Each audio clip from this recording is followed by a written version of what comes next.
ಶ್ರೀ ಶ್ರೀ ಗುರುಕೃಪಾ ಸಂಜೀವಿನಿ ಆಯುರ್ವೇದ ಪರಂಪರೆ ನಾಟಿ ಚಿಕಿತ್ಸೆ ವೈದ್ಯಲೋಕ. ಈ ವೈದ್ಯಲೋಕದಲ್ಲಿ ಎಲ್ಲ ಮಾಹಿತಿಗಳು ಸಿಗುತ್ತೆ. ವೀಕ್ಷಕರೇ ನಮಸ್ಕಾರ. ವನಸ್ಪತಿಯೇ ನಮಃ. ಓಂ ವನಸ್ಪತಿಯೇ ನಮಃ. ಓಂ ವನಸ್ಪತಿಯೇ ನಮಃ. ವೀಕ್ಷಕರೇ, ಇವತ್ತು ನಿಮಗೆ ಒಂದು ಮರನ ವನಸ್ಪತಿ ಮರನ ನಿಮಗೆ ನಾನು ಒಂದು ಪರಿಚಯ ಮಾಡಿಕೊಡ್ತಾ ಇದ್ದೀನಿ ವೀಕ್ಷಕರೇ. ಇದನ್ನು ಇವತ್ತು ಇದೇನು ಚಿಕ್ಕು ಅಂತಾರೆ. ಇದನ್ನು ಚಿಕ್ಕೂಸ್. ಹಿಂದಿನ ಕನ್ನಡದಲ್ಲಿ ಏನಂತ ಇದ್ರು ಅಂದರೆ ಇದನ್ನು ಸಪೋಟ. ಇದು ಸಪೋಟ ಗಿಡ ಅಂತಕ್ಕಂಥದ್ದನ್ನು ಹೇಳ್ತಾ ಇದ್ರು. ಈ ಮರನ ಸರ್ವೇ ಸಾಮಾನ್ಯವಾಗಿ ಒಂದು 40ರಿಂದ 50 ಅಡಿ ಬೆಳೀತಕ್ಕಂಥದ್ದು ಒಂದು ಗಿಡ. ಇದು ಮರ. ಈ ಸಪೋಟ ಗಿಡ ಅಂತಕ್ಕಂಥದ್ದು ಹಲವಾರು ವೈದ್ಯಗಳಿಗೆ ಸಪೋರ್ಟ್ ಮಾಡುತ್ತೆ. ಹಲವಾರು ವೈದ್ಯಗಳನ್ನ ಇದು ಸಪೋರ್ಟ್ ಮಾಡ್ತಕ್ಕಂಥ ಶಕ್ತಿ ಇದೆ. ಸಪೋರ್ಟ್ ಅಂದರೆ ಗೊತ್ತಿದೆಯಲ್ಲ ನಿಮಗೆ. ನೋಡಿ, ಇಲ್ಲಿ ಕಾಯಿ ಬಿಟ್ಟಿದೆ. ನೋಡಿ, ಇಲ್ಲಿ ಕಾಯಿ ಬಿಟ್ಟಿದೆ. ಗೊತ್ತಾಗುತ್ತಲ್ಲ, ಸಪೋಟ ಅಂದರೆ ಎಣ್ಣೆಗೆ ಹೋಗೈತೆ. ಅದು ಇರಲಿ.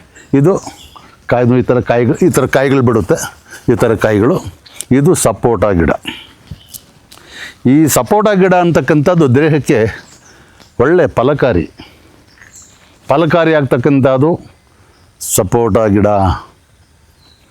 ಇದು ಶುಗರ್ ಇರ್ತಕ್ಕಂಥವ್ರು ಮಾತ್ರ ಇದನ್ನು ಬಳಸಬಾರ್ದು ಅಷ್ಟೇ. ಶುಗರ್ ಇರ್ತಕ್ಕಂಥವರು ಇದನ್ನು ಬಳಸಬಾರ್ದು. ಈ ಗಿಡ ಅಂತಕ್ಕಂಥದ್ದು ಸೀಸನ್ ಬಂದಾಗ ಈ ಹಣ್ಣುಗಳನ್ನ ನೀವು ಉಪಯೋಗಿಸ್ಕೊಳ್ಳೋದ್ರಿಂದ ಮೂಳೆಗಳಿಗೆ ಒಳ್ಳೆ ಸಪೋರ್ಟಿಂಗ್ ಕೊಡುತ್ತೆ. ಈ ಮೂಳೆ ಕೀಲುಗಳು, ಈ ಈ ಹಲವೇ ವಾತುಗಳಿಗೆ ತುಂಬ ಹೆಲ್ಪ್ ಮಾಡ್ತಕ್ಕಂಥದ್ದು ಇದು ಶಕ್ತಿ ಇದೆ. ಮತ್ತು ಹೊಟ್ಟೆ ಒಳಗಿರ್ತಕ್ಕಂಥ ಹಲವೇ ಕೆಟ್ಟ ರೋಗಗಳು ಕೂಡ ನಾಶ ಮಾಡ್ತಕ್ಕಂಥ ಶಕ್ತಿ ಅದಕ್ಕಿದೆ. ಸೈಡಲ್ಲಿ ಇಲ್ಲಿ ಟೈರ್ಗಳು ಬಂದಿರ್ತವೆ ಅಲ್ವ. ಜನ ಕೂತ್ಕೊಂಡೇ ತಿಂದಿಲ್ಲಲ್ಲ, ಟೈರ್ ಬಂದಿರ್ತವೆ. ಅವರುಗಳು ಕೂಡ ಇದು ಆ ಚರ್ಬಿ ಅಂಶ ಅಂತಕ್ಕಂಥದ್ದನ್ನು ಇದು ಕರಗಿಸಿ ಒಂದು ದೇಹನ ಒಂದು ಬಲ ಕೊಡ್ತಕ್ಕಂಥ ಶಕ್ತಿ ಈ ಸಪೋಟ ಗಿಡಕ್ಕಿದೆ. ಮಲಬದ್ಧತೆಗಂತೂ ಸಂಪೂರ್ಣವಾಗಿ ಮಲಬದ್ಧತೆಗೆ ಒಳ್ಳೆ ಅವಕಾಶ ಕೊಡ್ತಕ್ಕಂಥದ್ದು ಈ ಹಣ್ಣು ಇನ್ನಿಗೆ ಇದೆ. ಮತ್ತು ವೀಕ್ಷಕರೇ, ಕಣ್ಣಿನ ದೃಷ್ಟಿ ಇದನ್ನು ಉಪಯೋಗಿಸುವಂಥವ್ರಿಗೆ ಕಣ್ಣಿನ ದೃಷ್ಟಿ ತುಂಬ ಚೆನ್ನಾಗಿ ಪ್ರಕಾಶ ಕೊಡ್ತಕ್ಕಂಥ ಶಕ್ತಿ ಕೂಡ ಇದಕ್ಕೆ ಇದೆ. ಮತ್ತು ಮುಖದ ಹಂದ,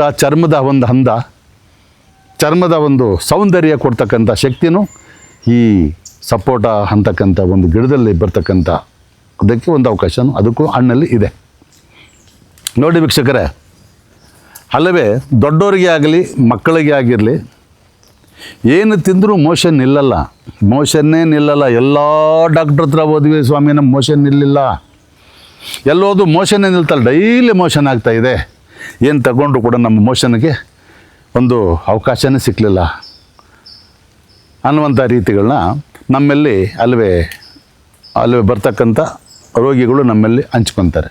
ನೋಡಿ, ಇದರಲ್ಲಿ ನಿಮಗೆ ಓಪನ್ ಆಗಿ ನಿಮಗೆ ಅರ್ಥ ಆಗುವಂಥ ರೀತಿಯಿಂದ ನಿಮ್ಗೆ ಹೇಳ್ತಾ ಇದ್ದೀನಿ. ನೋಡಿರಿ, ದೊಡ್ಡವರಾದರೆ ಬೇದಿ ನಿಲ್ಲಿಲ್ಲ ಅಂದರೆ ನೋಡಿ, ಈ ಪ್ರಮಾಣದಲ್ಲಿರ್ತಕ್ಕಂಥ ಕಾಯಿ ಯಾವ ಪ್ರಮಾಣದಲ್ಲಿ ನೋಡಿರಿ.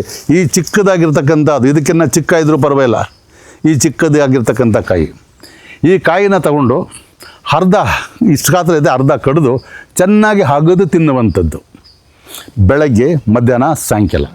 ಈ ರೀತಿಯಾಗಿ ನೀವು ಇದನ್ನು ಹಗದು ತಿಂತಾ ಇದ್ದರೆ ಎಂಥ ರೋಗ ಒಳಗಡೆ ಜಠರದಲ್ಲಿ ಅಕಸ್ಮಿಕವಾಗಿ ನಮ್ಮ ಜೀರ್ಣಕ್ರಿಯೆ ಇಲ್ಲ ಅಂದ್ರೂ ಕೂಡ ಆ ಜೀರ್ಣಕ್ರಿಯೆ ಮಾಡಿ ನಮಗಾಗ್ತಕ್ಕಂಥ ಒಂದು ಮೋಷನ್ನ ಅದು ಸ್ಟಾಪ್ ಮಾಡೋ ಶಕ್ತಿ ಇದಕ್ಕಿದೆ. ಮಕ್ಕಳಿಗೆ ಬೇದಿ ನಿಲ್ಲ ಅಂದರೆ ಅದರೊಳಗೆ ಒಂದು ಅರ್ಧ ಭಾಗನ ಚೆನ್ನಾಗಿ ಚೆಚ್ಚಿ ಅದರ ರಸ ಹಿಂಡ್ಬಿಟ್ಟು ಒಂದು ಒಂದು ಕಾಲು ಅರ್ಧ ಅಷ್ಟು ಕುಡಿಸಿದ್ರೆ ಮಕ್ಕಳು ಕೂಡ ಬೇದಿ ನಿಂತೋಗುತ್ತೆ. ಇಷ್ಟೊಂದು ಗುಣ ಹೊಂದಿರತಕ್ಕಂಥದ್ದು ಈ ಸಪೋಟ ಗಿಡ. ಈ ಸಪೋಟ ಗಿಡದಲ್ಲಿ ಇಷ್ಟೊಂದು ಗುಣಗಳಿದ್ದಾವೆ ವೀಕ್ಷಕರೇ. ನೋಡಿ ವೀಕ್ಷಕರೇ, ಇದ್ರ ಸೀಸನ್ ಬಂದಾಗ ಇದನ್ನು ನಾವು ಸಂಪೂರ್ಣವಾಗಿ ಅದು ಬಂದಾಗಿಂದ ಹೋಗೋ ಗಂಟೆ ಇದನ್ನು ನಾವು ತಿನ್ನಬೇಕು. ಮಧ್ಯದಲ್ಲಿ ಇವಾಗ ಹೈಬ್ರಿಡ್ಗಳು ಮಾಡಿಕೊಂಡು ಇವಾಗ ಮಾವಿನಕಾಯಿ ಸೀಸನ್ ಹೊಂಟೋದ್ರೆ ಯಾವಾಗೋ ಮಾವಿನಕಾಯಿ ಇರ್ತದೆ ಸೀಸನಲ್ಲೂ, ಅಂಥವು ತಿನ್ನೋದ್ರಿಂದ ರೋಗಗಳು ನಾವು ಮೇಲ್ಗಡೆ ಎಳ್ಕೊತೀವಿ. ಸೀಸನ್ ಬಂದಾಗ ಮಾತ್ರ ಸೀಸನ್ ತಿನ್ನಬೇಕು. ಸೀಸನ್ ಬರದೇ ಇದ್ದಾಗ ನಾವು ಅದನ್ನು ಮುಟ್ಟುಕೊಡ್ದು, ಅದನ್ನು ತಿನ್ನಕೊಡ್ದು. ಅರ್ಥ ಆಯ್ತಲ್ಲ? ಆದರೆ ಮೋಷನ್ ಲೆಕ್ಕಾಚಾರದಲ್ಲಿ ಮೋಷನ್ ಆಗ್ತಕ್ಕಂಥದ್ದು ಈ ಗಿಡದಲ್ಲಿ ಆ ಪೀಚುಗಳು ಕಿತ್ಕೊಂಡು ನಾವು ಆಗುತ್ತೆ, ದೊಡ್ಡವರು ಆಗುತ್ತೆ ತಿನ್ನುವಂಥದ್ದು, ಮಕ್ಕಳಿಗೆ ಚಿಚ್ಚಿ ರಸ ಹಿಂಡಿ ಸೋಸ್ಬಿಟ್ಟು ಮಕ್ಕಳಿಗೆ ಕುಡಿಸ್ತಕ್ಕಂಥದ್ದು.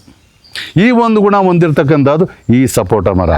ವೀಕ್ಷಕರೇ, ನಾನು ನಿಮಗೊಂದು ಹೇಳೋದಕ್ಕೆ ಇಷ್ಟಪಡ್ತೀನಿ. ನಿಮಗೇನಾದರೂ ಆಕಸ್ಮಿಕವಾಗಿ ವೀಕ್ಷಕರೇ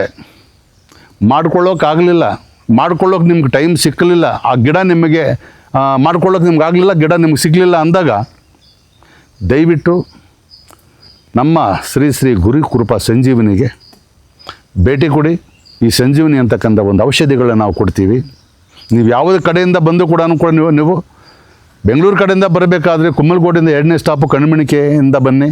ಮೈಸೂರು ಕಡೆಯಿಂದ ಬಂದಿರತಕ್ಕಂಥವ್ರು ಹೆಜ್ಜಾಲದಿಂದ 2ನೇ ಸ್ಟಾಪು ಕಣ್ಮಣಿಕೆಗೆ ಬಂದು ನಮಗೆ ಒಂದು ನೀವು ದೂರವಾಣಿಗೆ ಒಂದು ಕಾಲ್ ಕೊಟ್ಟರೆ ನಿಮ್ಮನ್ನು ಕರೆಸ್ಕೊತೀವಿ. ವೀಕ್ಷಕರೇ, ಈ ಔಷಧಿಗಳನ್ನಂತೂ ಸಂಪೂರ್ಣವಾಗಿ ನೀವು ಬಳಸೋದಕ್ಕೆ ಪ್ರಯತ್ನ ಪಡಿ. ಅರ್ಥವಾಯ್ತಾ?